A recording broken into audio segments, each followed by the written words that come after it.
यहाँ पे दिल्ली के मरे हुए लोग इतना इतना एक हुआ है, कैसे सह लेते हैं, मैं हैरान हूं देख देख के। कल इंडिया गेट में एक पीसफुल प्रोटेस्ट हुआ दिल्ली में बढ़ते हुए पॉल्यूशन के खिलाफ। At the end Delhi police को स्ट्रिक्टली तरीके से लोगों को हटाना पड़ा क्योंकि इंडिया गेट में प्रोटेस्ट का परमिशन नहीं है। लेकिन जितने लोग भी उस प्रोटेस्ट में थे उनसे मेरा एक सवाल है कि क्या आपको पता है कि दिल्ली में होने वाले पॉल्यूशन के एक्चुअल रीजन क्या है और उस रीजन का सॉल्यूशन क्या है? अगर आपको नहीं पता तो मैं आपको बताता हूं। तो दिल्ली में ये जो टॉक्सिक एयर पॉल्यूशन, इसके 4 सबसे बड़े रीजन है जो मैं आपको बताता हूं। सबसे पहला, गाड़ियों से निकलने वाले धुएं और उनसे होने वाले जो रोड डस्ट है, वही गाड़ियां जिसे हम और आप डेली यूज करते हैं।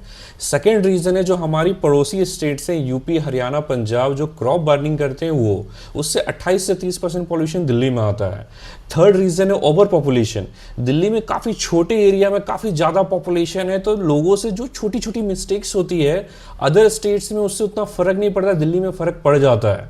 ठीक है। फोर्थ रीजन है दिवाली के क्रैकर्स। अब मुझे आप ये बताओ कि इन 4 में से कौन से ऐसे रीजन है जिसको सॉल्व कराने के लिए हजारों लोग इंडिया गेट पे खड़े हुए हैं?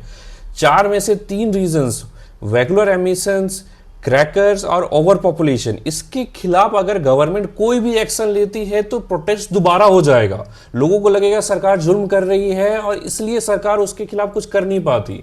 सरकार क्या कर सकती है? सरकार अदर स्टेट्स के क्रॉप बर्निंग को रोक सकती है, जिसके लिए आप डाटा देखो, 10 साल से उस पर काम किया जा रहा है। चाहे वो आप गवर्नमेंट थी, चाहे बीजेपी गवर्नमेंट थी, सब उसमें काम कर रही है, भले आपको दिखाया नहीं जाता पॉलिटिकल रीजन के कारण।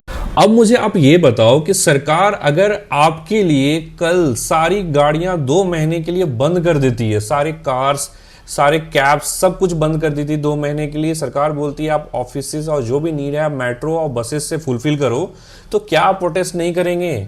सरकार अगर बोलती है कि जितने भी पेट्रोल डीजल की गाड़ियां हैं परमानेंटली बैन कर रहे हैं दिल्ली एनसीआर से, तो क्या आप प्रोटेस्ट नहीं करेंगे? और मैं ये गारंटी से कह सकता हूं कि जितने लोग भी उस प्रोटेस्ट में थे उससे 40 से 50% लोग ऐसे होंगे जिन्होंने दिवाली में क्रैकर्स जलाए थे। ठीक है।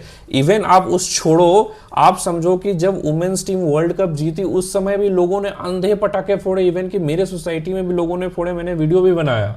तो आप समझो कि अगर कल हो के परमानेंटली क्रैकर्स को बैन कर दिया जाता है, चाहे वो दिवाली हो या ना हो, तो आप प्रोटेस्ट नहीं करेंगे?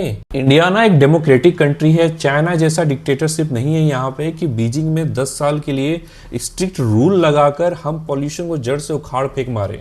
अगर दिल्ली या इंडिया के किसी भी सिटी में कोई भी स्ट्रिक्ट रूल आता है ना, प्रोटेस्ट उसके खिलाफ भी होगा। अगर हमें जेन्युइनली पॉल्यूशन के केयर होती तो हम बिना गवर्नमेंट के इंटरवेन के भी खुद से ही काफी स्टेप्स ले चुके होते अभी तक।